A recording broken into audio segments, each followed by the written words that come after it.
Olá, eu sou Zeca Colares, José dos Santos Colares, e eu vou usar aqui um microfone. Eu estou em casa, em quarentena, e não tenho um espaço tão bem tratado de áudio, um estúdio, para a gente fazer um trabalho com qualidade. Então, estou usando aqui a minha sala, e eu tenho que monitorar meu som, então vou estar de fone e usando esse microfone para poder, assim, conseguir fazer com que vocês me ouçam. Eu estou me sentindo extremamente honrado, feliz pelo convite para participar do fórum e falar sobre educação. Eu não sou nenhum especialista em educação, obviamente, mas eu sou testemunho de que a educação é a única ferramenta de inclusão, é a única ferramenta de transformação de uma sociedade. Não tem outro caminho, gente. Não adianta dar comida, pode dar saúde, pode dar emprego, mas se não tiver educação, não acontece a cidadania, não acontece a verdadeira inclusão. Eu gostaria de contar de forma breve um pouco a minha história para vocês, para eu chegar nos dias de hoje, falar da minha passagem pelo SESMA, na época que eu estudei, que hoje é o EJA, né, que é Educação de Jovens e Adultos, para vocês, de repente, justificar também o meu ponto de vista e a minha posição com relação à importância, né, que tem essa instituição ou esse sistema de ensino para a sociedade. Bom, eu para começar, eu nasci no Vale do Jequitinhonha, Minas Gerais, e até hoje eu acredito que seja o pior IDH do Brasil. Naquela época, né, na década de 60, era equivalente aos países mais pobres da África, né? Então a gente tinha baixíssimo acesso a tudo, a educação, a cultura, de uma forma geral.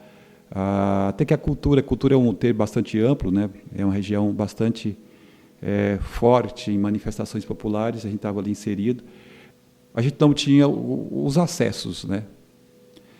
E meu pai e minha mãe, agricultores, não eram proprietários de terras, trabalhavam para fazendeiros ali na região, dentro de um regime de escravidão mesmo, sabe? Trabalhava pela comida, e comia mal. E sempre aquela coisa, muitos filhos, e meu pai ficava de fazenda em fazenda, até que, quando foi final da década de 50, início da década de 60, meu pai foi morar com um fazendeiro na região de Botumirim, Minas Gerais, ali no Vale do Jequitinhonha também. E ali começou a transformação, bastante silenciosa, bastante lenta, mas começou ali. Esse fazendeiro, ele tinha grandes ferramentas consigo. Ele era um apaixonado por música e um apaixonado por livros. Dizia meu pai que ele tinha tantos livros que tinha um cômodo, uma sala imensa na sede da fazenda só para guardar os livros. E ele sempre aconselhava meu pai. Meu pai tinha, já naquela época, 4 filhos pequenos, e tinha já 2 na idade de frequentar a escola, e ele sempre aconselhava meu pai a levar os filhos para a escola, mas não tinha escola. Onde, cara? A gente morava no meio do nada. O município não fornecia, tinha na cidade, mas para ir para a cidade era impossível, era muito longe, dava quase 50 quilômetros da cidade, morar na cidade não dava. E o município não estava nem aí com quem morava no sítio. Então, esse fazendeiro e a esposa dele começou a dar aulas para os meus irmãos, que era uma irmã e um irmão mais velhos, e levava eles lá para a fazenda e começou a oferecer para eles livros, lia para essas crianças, ali ensinaram o alfabeto e de certa forma, iniciou um processo de alfabetização com os meus irmãos. Infelizmente, esse cara, por volta de 1964, 65, ele morreu. Teve um câncer, e ninguém naquela época ali sabia o que era aquilo, e foi aconselhado, após a morte dele, a incineração de todos os livros. Meu pai, ele conta que eles levaram os livros para um terreiro onde secava café na fazenda. Deveria ter uns 2.000 livros, mais ou menos, naquela época, e colocaram gasolina e incineraram os livros. E ali encerrou o processo de alfabetização dos meus irmãos, porque a esposa dele voltou para a cidade, que era de Montes Claros, e acabou, não tinha mais acesso. Meu pai também não tinha mais, perdeu toda a estrutura, e meu pai logo saiu dali e foi morar com outro fazendeiro. E aí, enfim, houve uma ruptura. Só que a minha irmã, ela ganhou da esposa desse fazendeiro um livro, que era As Aventuras de Tufão. O Tufão era um cachorro, contava a história de um cachorro que ficou perdido num sítio, e aí tinha várias aventuras, tal. Era um livro, eu tenho até hoje esse livro. E com esse livro, a minha irmã alfabetizou o restante dos irmãos que foram nascendo. Aí tinha mais 2 que vieram depois, e ela lia esse livro, deve ter lido esse livro, sei lá, umas 200 vezes para a gente, ensinou a gente a conhecer o alfabeto e ali identificar as letras, né, e as sílabas, as frases naquele livro.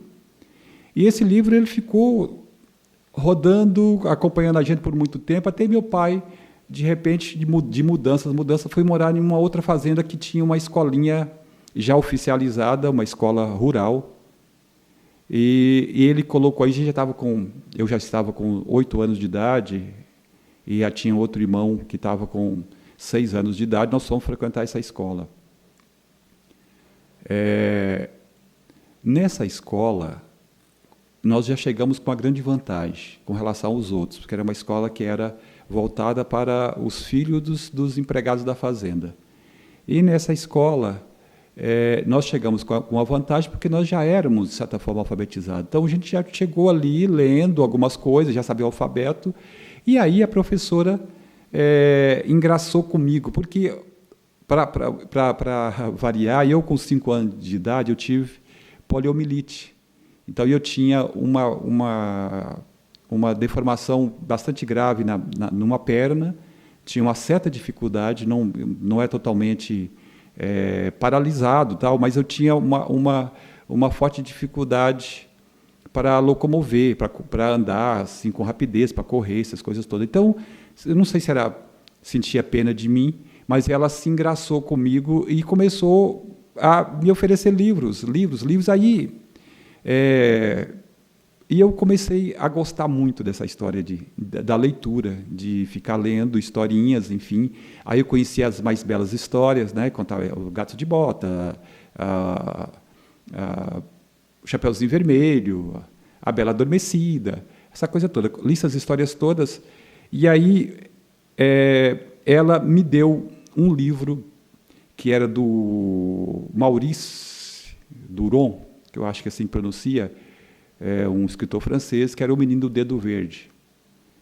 Nossa, esse livro foi para mim uma coisa espetacular. Acho que foi ali, lendo aquele livro, que eu devo ter lido umas 200 vezes, que eu descobri que a Terra não era plana. Acho que foi ali que eu comecei a perceber o meu potencial como ser humano. Que obviamente, só a educação desperta isso na gente, né? E, a partir dali, eu comecei a tomar muito gosto pelos livros, e eu ficava em casa. Eu era um cara que não servia muito para os fazendeiros, porque eu não tinha muita força física, era bastante frágil por causa da doença. Então, eu ficava em casa, ajudava a cuidar dos irmãos que iam nascendo, e ali eu tinha tempo para leitura e tinha tempo para também ficar envolvido com a viola, com o violão velho que meu pai tinha, e ficar tocando ali e tal. Eu tive esse privilégio.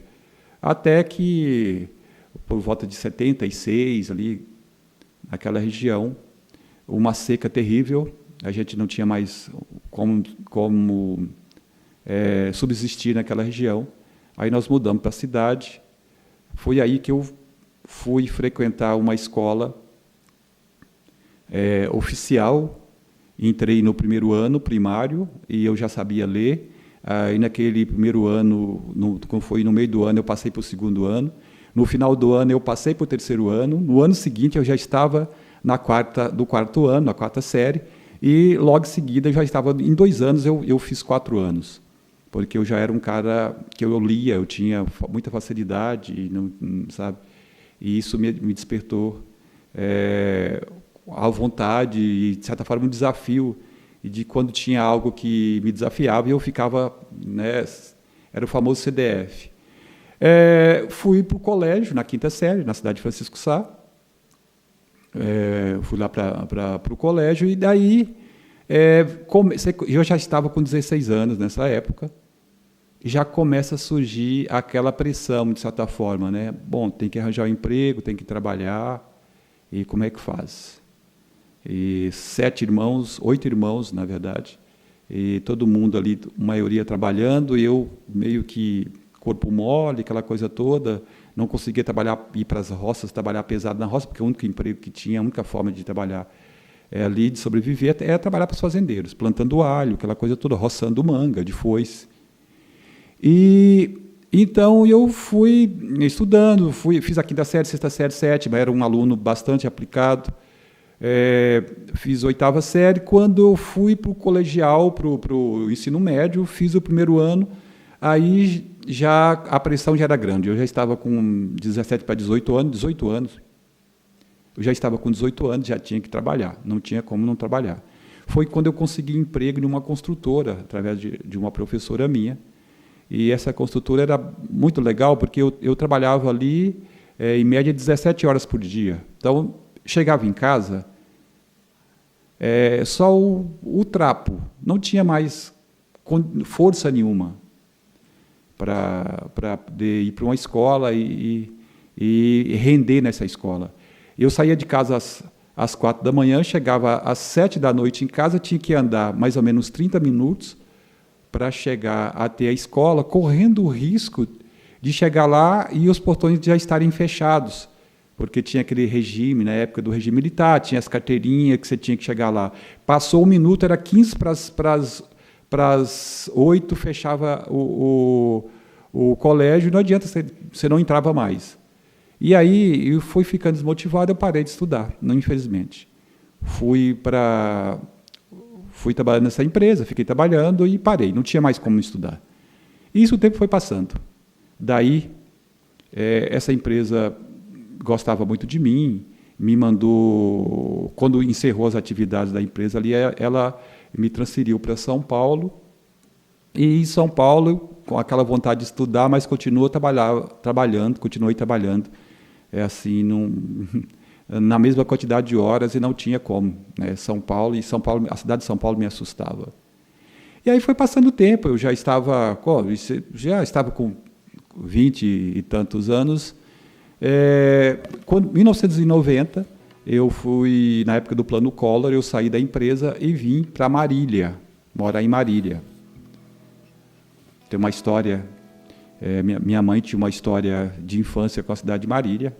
Apesar lá de Minas ser mineira, do Vale do Jequitinhonha, tinha tido em Marília, na época da adolescência, trabalhado com a família de espanhol, na colheita de café aqui em Marília. Ela tinha uma lembrança muito boa de Marília, achava que Marília era a cidade dos sonhos. E nós íamos para Marília. E eu continuei ali, trabalhando, ajudando a minha família, né, trabalhando para subsistir mesmo. E, enfim, não tinha mais condições. Eu já tinha basicamente desistido de estudar. Falar, a minha irmã arranjou um emprego com um funcionário do SESI, aí de Marília, na época. Minha irmã trabalhava de empregada doméstica para esse senhor. E aí surgiu uma vaga no SESI, que era uma chance excelente. E como ela conhecia, ela sabia, ela tinha contado a minha história, enfim, teu irmão está desempregado, aquela coisa toda, né? Um monte de coisa que ele estudou, um cara bastante inteligente e tal. E esse senhor ficou muito interessado de me conhecer. Aí pediu que eu fosse procurar ele lá no SESI. Eu fui lá no SESI procurar esse senhor, chegou lá e falou, olha, vai surgir uma vaga aqui, a sua irmã falou de você, eu fiquei muito interessado, queria saber um pouco de você, só que eu preciso saber de uma coisa. Em primeiro lugar, você já tem o colégio, você é formado, você tem o ensino básico, aliás, você já tem o ensino médio? Porque aqui só entra quem tiver o colegial completo. Aí, foi um balde de água. Eu não tinha o colegial completo, infelizmente. Aí eu entrei para uma escola aí em Marília, aí saí dali chateado, matriculei numa escola, agora eu vou terminar o colegial. Parei no terceiro ano colegial, no início do terceiro ano colegial. Não tinha mais condições de estudar por causa da carga de trabalho também. Estava trabalhando numa empresa e não tinha mais condições de estudar. Aí, envolvido com música, sempre envolvido com música, já estava com um grupo formado, tinha um grupo formado já, um grupo bacana, que era o grupo Mucunã, a gente estava tocando bastante com esse grupo, enfim. E aí eu estava meio confortável. Bom, agora eu vou ser músico mesmo, não vou precisar estudar, que não vou estudar mais. A escola formal, para mim, já era coisa do passado.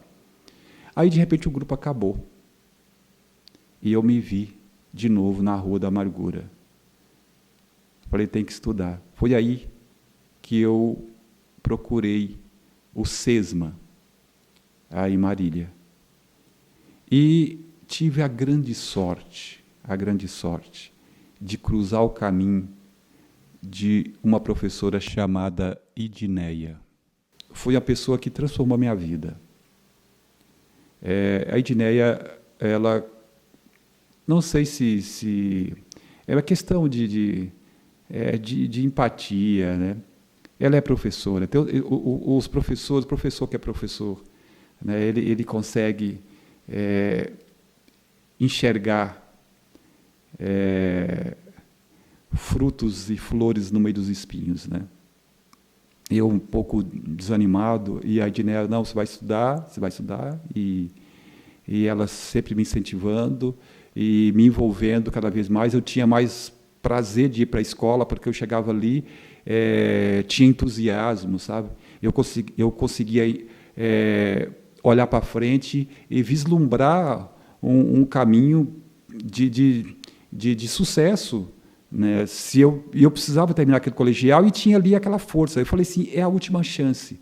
Mas, mesmo assim, a gente fraqueja. Eu tinha acabado de fazer uma trilha sonora para um documentário aqui em Sorocaba, onde eu moro hoje, e eu fiquei muito entusiasmado. É uma coisa que eu gostava muito de cinema, aquela coisa toda. E eu falei, então eu vou sair de Marília, porque ali eu via que eu não tinha muita oportunidade, e vou mudar para próximo de São Paulo, onde eu posso, de repente, ter acesso às pessoas, né, os profissionais que são envolvidos nessa área, e daí, quem sabe, eu possa sobreviver com a música, fazendo trilha, fazendo uma coisa desse tipo. Mas a Edneia falou, você vai sair daqui depois que você formar, você precisa de terminar seu colegial. E eu, com um pouco de resistência, mas ela não me abandonou. Foi a Edneia, junto com a diretora, que era a Sônia, que eu fiquei sabendo que, infelizmente, partiu. E isso, enfim. faz parte da vida, né?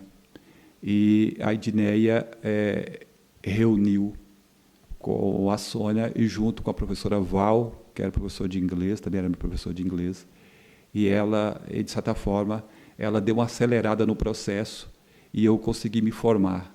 E aí, eu acho que foi um dos dias mais felizes da minha vida, que eu tinha resolvido essa questão na minha vida.